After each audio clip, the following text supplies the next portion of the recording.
ഇന്ന് ഇന്ത്യൻ രാഷ്ട്രീയത്തിലെ ഒരു പ്രമുഖ വ്യക്തിയുടെ ജന്മദിനമാണ്. ഇന്ന് ഈ കാണുന്ന രാഷ്ട്രീയ സാഹചര്യത്തിലേക്ക് വഴിവെട്ടിയ ആൾ എന്ന് തന്നെ പറയാം. രാമക്ഷേത്രം എന്ന ലക്ഷ്യത്തിലേക്ക് ഇന്ത്യൻ രാഷ്ട്രീയ ഭൂമികയെ ഇളക്കി മറിച്ചുകൊണ്ട് കടന്നുപോയ രഥയാത്രയുടെ അമരക്കാരൻ, മികച്ച പാർലമെൻറ്റേറിയൻ, മുൻ ഉപപ്രധാനമന്ത്രി, ഇതെല്ലാമായ ലാൽകൃഷ്ണ അദ്വാനി 97ൻ്റെ നിറവിലേക്ക് എത്തുകയാണ്. BJPയുടെ രാഷ്ട്രീയ യാത്രയിലെ ഏറ്റവും പ്രധാനപ്പെട്ട നാഴികക്കല്ലാണ് LK അദ്വാനിയുടെ രഥയാത്ര. 89ലെ ലോക്സഭാ തെരഞ്ഞെടുപ്പിൽ രാമക്ഷേത്ര നിർമ്മാണം അജണ്ടയാക്കി സജീവ ക്യാമ്പയിൻ നടത്തിയ BJP കൊയ്തത് 89 സീറ്റാണ്. അതിനു മുമ്പുള്ള 2 തെരഞ്ഞെടുപ്പിനെ അപേക്ഷിച്ച് സീറ്റുകളുടെ എണ്ണത്തിൽ വൻ കുതിച്ചുചാട്ടമായിരുന്നു ഉണ്ടായത്. 84ൽ കേവലം 2 സീറ്റുമായി പാർലമെൻറ്റിൻ്റെ ഒരു മൂലയിലേക്ക് ഒതുങ്ങിപ്പോയ BJPയാണ് ഈ വമ്പൻ തിരിച്ചുവരവ് നടത്തിയത്. വ്യത്യസ്ത ആചാരങ്ങളും അനുഷ്ഠാനങ്ങളും പിന്തുടരുന്ന രാജ്യത്തുടനീളമുള്ള ഹിന്ദുക്കൾക്ക് ഏറ്റവും ആദരണീയവും ആകർഷണീയവുമായ രൂപമാണ് ശ്രീരാമൻ.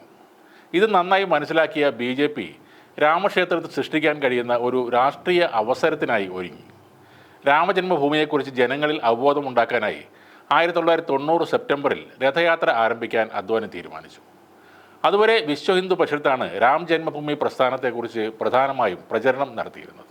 ഗുജറാത്തിലെ സോംനാഥിൽ നിന്ന് അയോധ്യയിലേക്കുള്ള ഒരു ടൊയോട്ട വാഹനത്തിൽ പടുത്തുയർത്തിയ രഥത്തിൽ ഏറിയുള്ള യാത്ര ഹിന്ദു വികാരത്തെ ഇളക്കി വിടുകയും സമുദായത്തെ ഒന്നടങ്കം അദ്ദേഹത്തിൻ്റെ പിന്നിൽ അണിനിരത്തുകയും ചെയ്തു.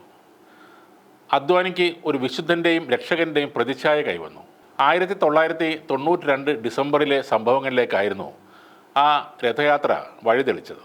92ൽ BJPയുടെയും വിശ്വഹിന്ദു പരിഷത്തിൻ്റെ നേതാക്കളുടെയും ആഹ്വാനത്തിൽ നിന്ന് പ്രചോദനം ഉൾക്കൊണ്ട കർസേവകർ 16ാം നൂറ്റാണ്ടിൽ നിർമ്മിച്ച ബാബറി മസ്ജിദിൻ്റെ താഴികക്കുടത്തിന് മുകളിലേക്ക് ഇടിച്ചു കയറി. തുടർന്ന് അവ തല്ലിപ്പൊളിക്കുകയും താഴേക്ക് തള്ളിയിടുകയും ചെയ്തു. കേന്ദ്രത്തിനും സംസ്ഥാന സർക്കാരിനും നൽകിയ ഉറപ്പ് വീണ്ടും അവർ ലംഘിച്ചു. ബാബറി മസ്ജിദ് തകർത്തതിനെ തുടർന്ന് രാജ്യത്തുടനീളമുണ്ടായ വർഗീയ കലാപങ്ങളിൽ 2000-ഓളം പേരാണ് കൊല്ലപ്പെട്ടത്. സംഭവം കൈവിട്ടതോടെ പല സംസ്ഥാനങ്ങളിലും BJP സർക്കാരുകളെ പിരിച്ചുവിട്ട് രാഷ്ട്രപതി ഭരണം ഏർപ്പെടുത്തുകയും ചെയ്തു. എന്നാൽ ആ സംഭവം BJPയെ വിശാലമായ ഒരു രാഷ്ട്രീയ പാതയിലേക്ക് നയിച്ചു. പതിറ്റാണ്ടുകളായി കോൺഗ്രസ് ആധിപത്യത്തിനു പകരമായി രാജ്യത്തെ ഏറ്റവും പ്രമുഖമായ രാഷ്ട്രീയ കക്ഷിയായി BJP ഉയർന്നു വരാൻ അത് കാരണമായി. ലാൽകൃഷ്ണ അദ്വാനി എന്നാൽ BJPയിൽ പകരം വെക്കാനില്ലാത്ത നേതാവായി മാറി. പിന്നീട് ഭരണത്തിലേക്ക് BJP എത്തുമ്പോൾ സൗമ്യമുഖമായ വാജ്പേയിയെ മുന്നിൽ നിർത്തി സർക്കാർ ഉണ്ടാക്കുകയായിരുന്നു. അപ്പോഴും പാർട്ടിയുടെ ചുക്കാൻ പിടിച്ചിരുന്നത് അദ്വാനി തന്നെയാണ്. ഗുജറാത്ത് കലാപത്തിന് ശേഷം മുഖ്യമന്ത്രി മോദിയോട് രാജിവെക്കാൻ വാജ്പേയി ആവശ്യപ്പെട്ടപ്പോഴും അത് വിലക്കിക്കൊണ്ട് മോദിക്ക് പിന്തുണ അറിയിച്ച ആളാണ് അദ്വാനി. രഥയാത്ര ബീഹാറിൽ വെച്ച് ലാലു പ്രസാദ് യാദവ് തടയുമ്പോൾ അദ്വാനിയെ അറസ്റ്റ് ചെയ്യുമ്പോൾ കൂടെ നിന്ന് ഏറ്റവും ഉച്ചത്തിൽ ജയ് ശ്രീറാം വിളിച്ചതും ഇതേ നരേന്ദ്രമോദി തന്നെയാണ്. മോദി പിന്നീട് അദ്വാനിയെ ഒതുക്കിയാണ് അധികാരത്തിൽ എത്തിയതെന്ന് ചിലർ പറഞ്ഞിരുന്നു. പക്ഷേ ഒരു തലമുറ കൈമാറ്റത്തിന് സമയമായപ്പോൾ അത് സംഭവിച്ചു എന്നേ ഉള്ളൂ.